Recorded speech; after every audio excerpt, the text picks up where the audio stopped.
Get this woman out of here." Waving at the guards, he shouted, his mistress giggling, his family applauding her public degradation at Nordstrom's entrance. She stood there, silent, tears falling. Then the regional director sprinted out. "Mrs. Caldwell, your husband's on line one about the acquisition." His world shattered. She'd bought his entire career. But to understand how we got here, to understand how a woman could go from being thrown out like garbage to owning the very ground her ex-husband walked on, we gotta go back, way back. Because this story, like all real stories about power and dignity, didn't start at the end. It started in a small wooden house in rural Georgia, where a little girl learned what it meant to rise. Celeste grew up in that house with the wraparound porch and the vegetable garden that stretched out back like a green promise. Her grandmother Ruth raised her after her parents died in a car accident when she was just 7 years old. Ruth was the kind of woman the whole community looked up to, the kind who fed anybody who came to her door hungry and never asked questions about why they were hungry in the first place. She taught Celeste everything that mattered: how to plant seeds in straight rows, how to pray without closing your eyes because God sees you whether your eyes are open or shut, how to carry yourself when the world tries to bend you down to nothing. On Celeste's 18th birthday, Ruth gave her a silver bracelet. It was simple, nothing fancy, but engraved on the inside were 3 words: "Still I rise." Ruth held Celeste's wrist gentle as she clasped it on, and she said, "Baby girl, your mother wore this. Now you wear it. When the world tries to break you, remember, you come from women who couldn't be broken." Celeste wore that bracelet every single day after that, through community college where she worked 2 jobs just to afford books, through volunteering at the church on Sundays, feeding homeless families, even though she barely had enough to feed herself, through every moment when she could have been bitter but chose to stay soft instead. She met Marcus at a community center fundraiser when she was 23. He walked in wearing a suit that looked like it cost more than her monthly rent, smiling that smile that made you feel like you were the only person in the room. He was working in corporate sales back then, ambitious and hungry, and he pursued Celeste like she was the answer to a question he didn't even know he was asking. Flowers showed up at her apartment, poetry in her mailbox, promises whispered over dinner at places she'd never been able to afford before. And Celeste, sweet Celeste, who'd never had a man look at her like she was precious. She fell hard and fast and complete. Marcus's mother, Lorraine, hated Celeste from the very first moment they met. She took one look at Celeste's simple dress and modest smile and decided right then that this girl wasn't good enough for her son. "She's too poor," Lorraine told Marcus over and over. "Too soft, too country. She'll drag you down, son, mark my words." But Marcus didn't listen. Not then. Back then, he said he loved Celeste's purity, loved that she wasn't like other women who wanted him for his money or his status. He married her in a small ceremony with Ruth beaming in the front row and Lorraine scowling in the back. The first 2 years were beautiful, the kind of beautiful that makes you believe in forever. Celeste supported Marcus through every career climb, every late night, every networking event where she smiled and nodded and made him look good. She cooked his favorite meals, budgeted every single dollar so he could buy the right clothes and schmooze the right people. She wore the same 3 dresses and never complained, not once, because she believed in him, believed in them. And Marcus got promoted to regional manager at Sterling Corporate Plaza, this big, fancy office building downtown. And for a minute, it seemed like all that sacrifice was worth it. But then something shifted. Marcus started working late, claiming it was meetings and projects and deadlines. Lorraine moved in temporarily, except temporary turned into permanent real quick. His sister Crystal started visiting constantly, walking through the house like she owned it, criticizing everything Celeste did. Why doesn't she dress better? Why is she so plain? Marcus, you could do so much better. And Marcus, who used to defend Celeste, who used to tell his family to back off, he started agreeing with them, started looking at his wife like she was an embarrassment instead of a partner. Celeste tried harder, cooked more elaborate meals, smiled wider, loved louder, but it was never enough. Nothing she did could fill whatever hole had opened up in Marcus's heart, and that hole just kept getting bigger and darker until one day Celeste realized she was standing on the edge of it, about to fall in. When Celeste got pregnant, she thought maybe this would fix everything. She told Marcus over dinner, hands shaking with joy, and he smiled, actually smiled, said all the right things about being a father and starting their family. But Lorraine got in his ear that same night, whispered poison about how quiet women always have secrets, about how could he be sure the baby was even his. Marcus demanded a paternity test, just demanded it, like Celeste's word meant nothing, like 5 years of marriage and devotion and sacrifice meant absolutely nothing at all. Celeste agreed to the test because what else could she do? But before they could even schedule it, she miscarried. The stress, the accusations, the weight of being doubted by the one person who was supposed to believe in her, no matter what, it was too much. Her body just gave up. And Marcus didn't comfort her, didn't hold her while she cried. He just stood in the doorway of their bedroom looking uncomfortable, and Lorraine said, "Probably for the best. Who knows what that baby would have been?" Something inside Celeste broke that day, something fundamental and irreparable.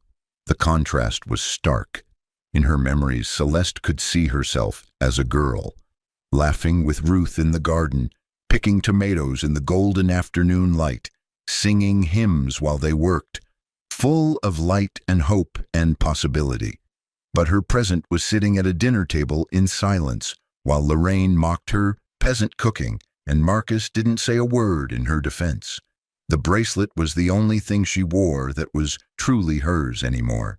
She touched it whenever she needed strength, ran her fingers over those engraved words like a prayer. Still I rise, still I rise, still I rise. Then Brittany entered the picture, Marcus's new executive assistant at Sterling Corp. Young, glamorous, the kind of woman who knew exactly what she wanted and exactly how to get it. She started showing up at the house for work emergencies that somehow always required Marcus's immediate attention. Lorraine loved her immediately. "Now, this is the kind of woman you should have married," she told Marcus, right in front of Celeste, like Celeste was furniture instead of a person, and Marcus didn't even try to hide it anymore. The affair was obvious to everyone, probably even the neighbors, but nobody said anything because who defends the wife when the husband's already decided she's disposable? Brittany was smart, though, diabolical, really. She planted evidence that Celeste was stealing from Marcus's wallet. Just small amounts at first, $20 here, $50 there, but enough to build a case. Crystal found messages on a burner phone, messages that suggested Celeste was cheating, having secret meetings with another man. It was all fabricated, all lies, but it didn't matter because Lorraine and Crystal presented it to Marcus like prosecutors at a trial, and Marcus believed them. Didn't ask questions, didn't give Celeste a chance to defend herself. Just believed them instantly, completely, like he'd been waiting for an excuse all along. The night Marcus came home drunk and screaming, Celeste knew it was over. He threw her clothes on the front lawn while Lorraine and Crystal stood on the porch with their arms crossed, looking satisfied. Neighbors came out to watch. Phones came out to record, and Celeste begged. Actually got on her knees and begged, "Marcus, please, I've never betrayed you. I've given you everything. Please." He looked down at her with such disgust, such complete contempt, and he slapped her. First time in their entire marriage he'd ever hit her, and the sound echoed through the quiet suburban street like a gunshot. "Get out of my house," he said. "You're nothing. You've always been nothing." Celeste gathered her things in a trash bag. That's what her whole life fit into after 5 years of marriage. One trash bag.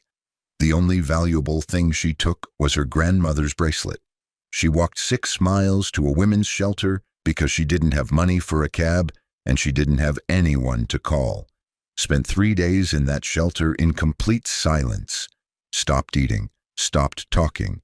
Just sat on a cot, staring at the bracelet, trying to remember what Ruth's voice sounded like, trying to remember what it felt like to be loved. An older woman at the shelter named Mrs. Diane noticed her on the 3rd day. She sat down next to Celeste without asking permission and said, "Baby, I don't know your story. But I know that look. You're deciding whether to die or live." Celeste's voice came out like rust when she finally spoke. "I don't know how to live anymore." Mrs. Diane took her hand. "Then let me show you." Mrs. Diane introduced Celeste to a workforce re-entry program, and Celeste started as a receptionist at a corporate consulting firm. She was good at it. Better than good. She had this way of seeing patterns in numbers, understanding people, anticipating what they needed before they even asked. Her boss was a man named Elijah Caldwell, this self-made billionaire in his 50s who'd lost his wife to cancer 2 years earlier. He noticed Celeste's talent immediately, promoted her within 3 months, then 6 months, then a year. She rose through that company like smoke, quiet and inevitable and impossible to contain. Meanwhile, Marcus married Brittany in this flashy ceremony that made the local society pages. Lorraine and Crystal threw an engagement party where they celebrated Celeste's absence like it was a national holiday. "Best thing he ever did was dump that dead weight," Crystal said, drunk on champagne and cruelty. Marcus got another promotion at Sterling Corp, moved into a corner office with windows that overlooked the whole city. He thought he was winning, thought he'd upgraded his life by trading Celeste for Brittany. He had absolutely no idea that Celeste was now working for the firm that was about to acquire his entire company, his entire building, his entire career. When Caldwell Enterprises announced they were buying Sterling Corporate Plaza, Marcus heard the news at work and celebrated, popped champagne with his team, thought it meant job security, maybe even another promotion. Brittany was thrilled. "We're going to be so rich, baby," she squealed, already planning how to spend money they didn't have yet. Caldwell Enterprises hosted a black tie acquisition gala, and all Sterling Corp employees were required to attend. Marcus went with Brittany, Lorraine, and Crystal, all of them dressed up and taking selfies. Marcus working the room like he was born to it, trying to impress the new bosses he hadn't even met yet. The doors opened. Celeste walked in on the arm of Elijah Caldwell. She was transformed. Elegant black gown, hair styled perfectly, moving with this quiet confidence that made the whole room turn to look. But it was still her, still Celeste. Marcus saw her from across the room and nearly choked on his champagne. That looks like..." He couldn't even finish the sentence. Brittany grabbed his arm. "Baby, what's wrong?" Elijah took the stage and the room went quiet. "Good evening," he said, his voice carrying that authority that comes from building empires from nothing. "I'm Elijah Caldwell, CEO of Caldwell Enterprises, and this is my wife, Celeste Caldwell, our Chief Acquisition Officer." The room erupted in applause. Marcus's champagne glass slipped from his hand and shattered on the marble floor. Lorraine's face went white. Crystal's mouth dropped open so wide you could have fit a whole fist in there. Elijah invited Celeste to say a few words, and she stepped to the microphone like she'd been doing this her whole life. Her voice was soft but clear, every word falling into the silence like stones into still water. "Good evening. Some of you may recognize me. Some of you may have known me when I had nothing. Her eyes found Marcus across the room. When I was called trash, homeless, dead weight. She let that sit for a long moment. I'm here tonight to formally announce that Caldwell Enterprises has completed the acquisition of Sterling Corporate Plaza, effective immediately. She opened a folder and you could hear papers rustling in the dead quiet. As part of our restructuring, we'll be eliminating redundant positions, starting with regional management. She read a list of names. Marcus's name was on it. Effective Monday, your employment is terminated. Severance packages will be sent. Brittany gasped like someone had punched her. Marcus tried to speak, his voice cracking. Celeste, wait! Her eyes cut to him like ice. Mrs. Caldwell, and I don't wait for anything anymore. Celeste clicked a remote and the screen behind her lit up with security footage from Marcus's office. Him and Brittany clearly in an affair, months and months of footage, dating back to before he'd even divorced Celeste. Emails between Brittany and Lorraine plotting how to frame Celeste, manufacture evidence, push her out of Marcus's life so Brittany could slide in. Financial records showing Marcus had been embezzling company funds to pay for Brittany's designer lifestyle. The whole room saw everything. Gasps rippled through the crowd. Phones came out, recording, because this was the kind of scandal that people would be talking about for years. Marcus stumbled forward like a drunk man. Celeste, please. I made mistakes. I was wrong. I'll do anything. She held up one hand, and he stopped moving like she'd put up an invisible wall. You taught me something, Marcus. You taught me that silence isn't weakness. It's strategy. She looked at Lorraine. You called me poor, but I was rich in ways you'll never understand. Jace, she looked at Crystal. You filmed my humiliation. Now the world films yours. She looked at Brittany. You wanted what I had. Now you have it, a man with nothing. Celeste stepped off the stage and Elijah offered his arm.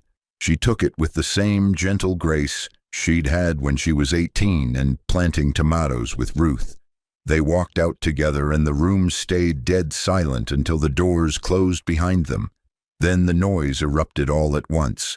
Shock and gossip and judgment, and Marcus fell to his knees right there on that marble floor. Brittany was already backing away, looking at him like he was radioactive. Lorraine and Crystal stood frozen as their former friends circled them like sharks, whispering, staring, recording every second of their fall from grace.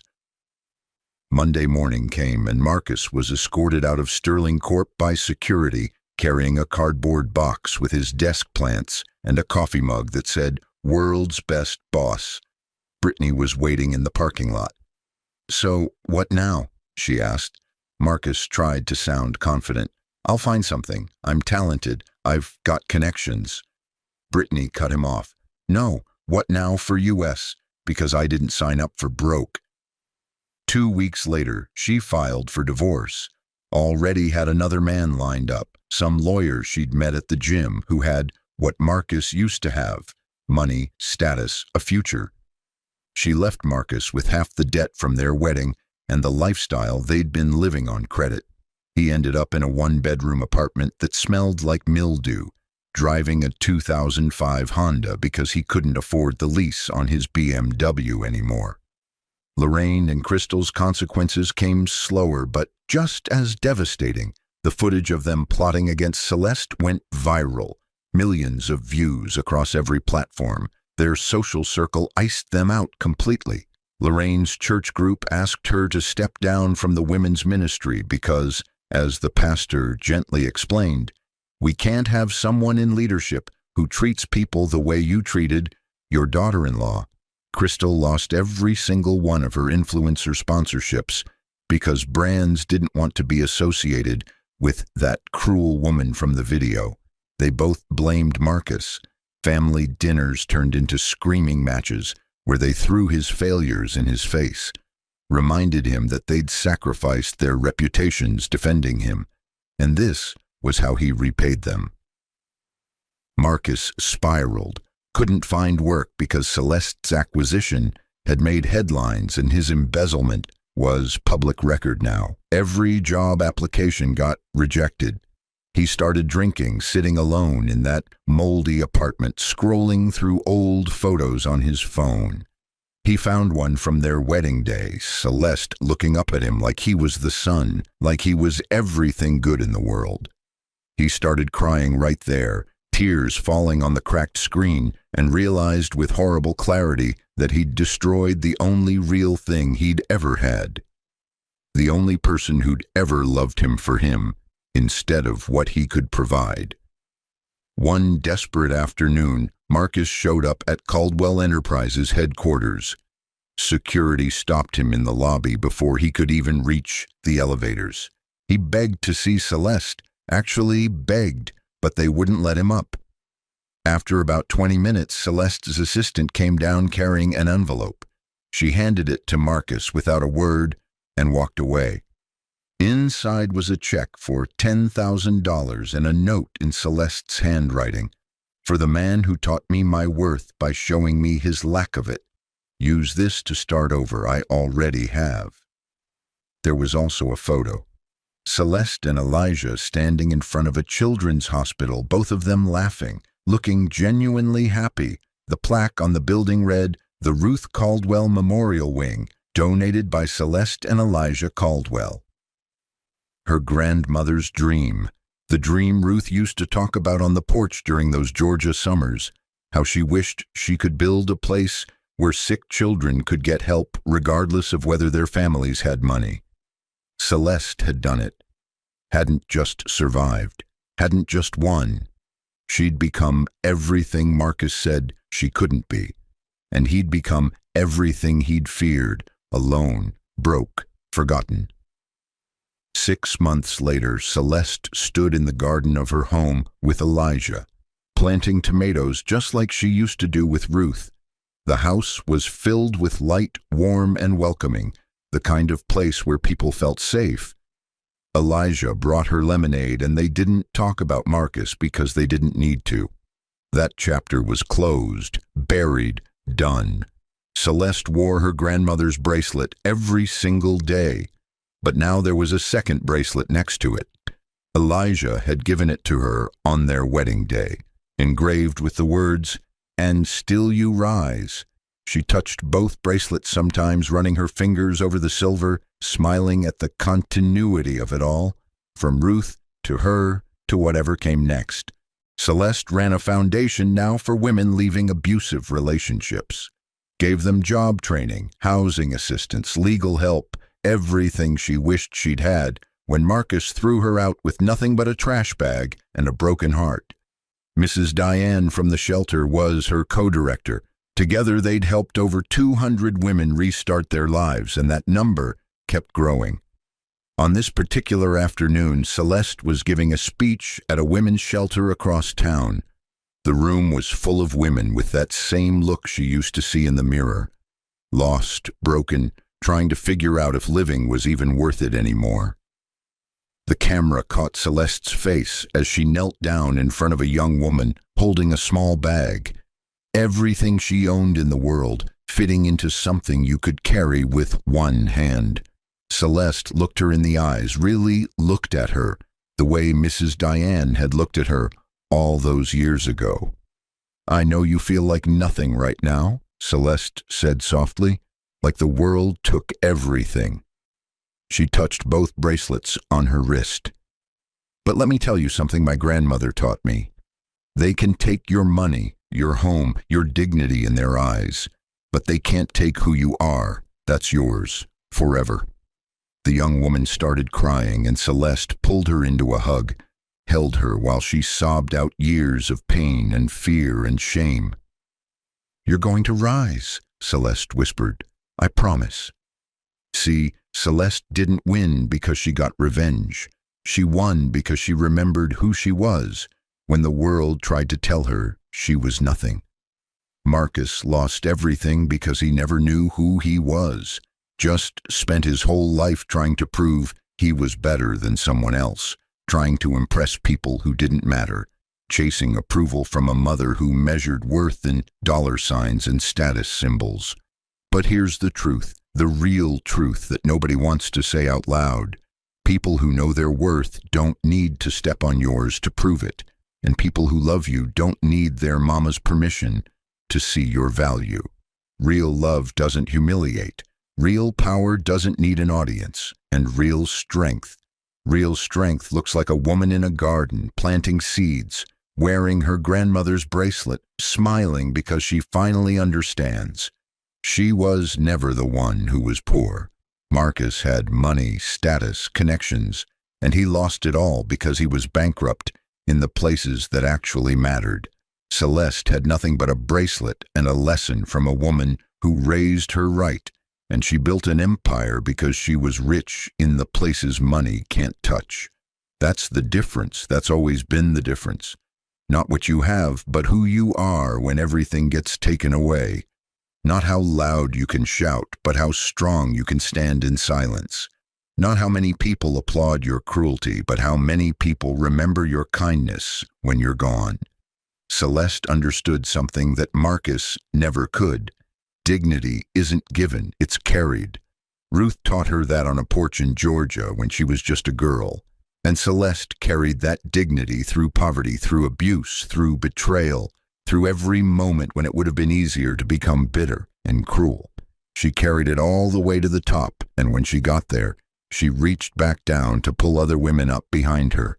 That's power, real, lasting, transformative power, the kind that changes lives instead of just changing bank accounts.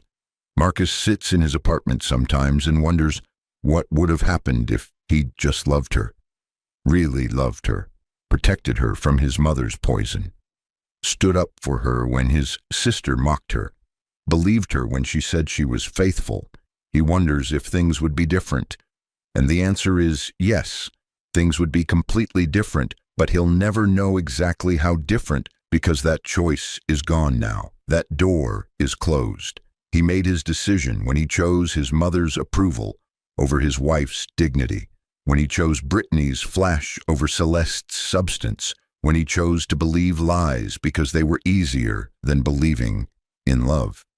And now he lives with that choice in a one-bedroom apartment that smells like regret, driving a car that barely runs, working part-time at a call center because it's the only place that would hire him. The bracelet on Celeste's wrist catches the sunlight as she waters the tomato plants. Still I rise, and she did. Rose from that shelter cot to a mansion, from that trash bag to corporate power, from homeless woman to Mrs. Caldwell. But more than that, and this is what Marcus will never understand, she rose from broken to whole, from doubted to certain, from silenced to heard. She rose in all the ways that actually matter, and she did it without becoming the kind of person who threw others away when they stopped being useful. She did it while staying soft. That's the miracle of it. She didn't let Marcus's cruelty make her cruel. Didn't let Lorraine's bitterness make her bitter. Didn't let the world's hardness make her hard. She stayed herself, just became a stronger, wiser, more powerful version of the girl Ruth raised on that Georgia porch. And somewhere in that moldy apartment, Marcus finally understands what he lost. Not a wife, not a housekeeper, not arm candy or a symbol of his humble beginnings. He lost a partner, a believer, someone who would have walked through fire for him and never asked for anything but love in return. He lost the one person who saw him when he was nobody and loved him anyway. The one person who would have built an empire with him instead of just watching him try to build one alone. And now she's built that empire with someone else, someone who saw her value, someone who protected her instead of destroying her, someone who loved her the way she deserved to be loved all along.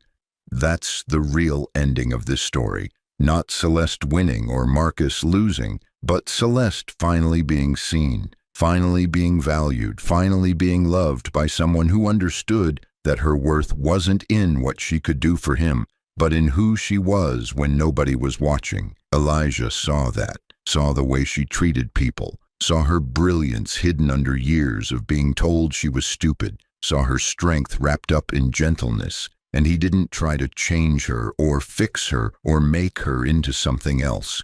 He just gave her space to bloom, and she bloomed into something extraordinary. The sun sets over the garden and Celeste heads inside, Elijah's hand warm in hers. Tomorrow she's got a meeting with the foundation board. Next week she's speaking at a conference about women in business. Next month she's opening 2 more shelters in cities where women need safe places to land when their worlds fall apart. Her life is full, purposeful, rich in all the ways that matter, and Marcus's name doesn't even come up anymore, not because she's trying to forget him, but because he's simply not relevant to the story she's writing now. He was a chapter, a painful, necessary chapter that taught her what she didn't want and showed her what she did deserve. But he's not the story. Never was. The story is Celeste, always has been, always will be.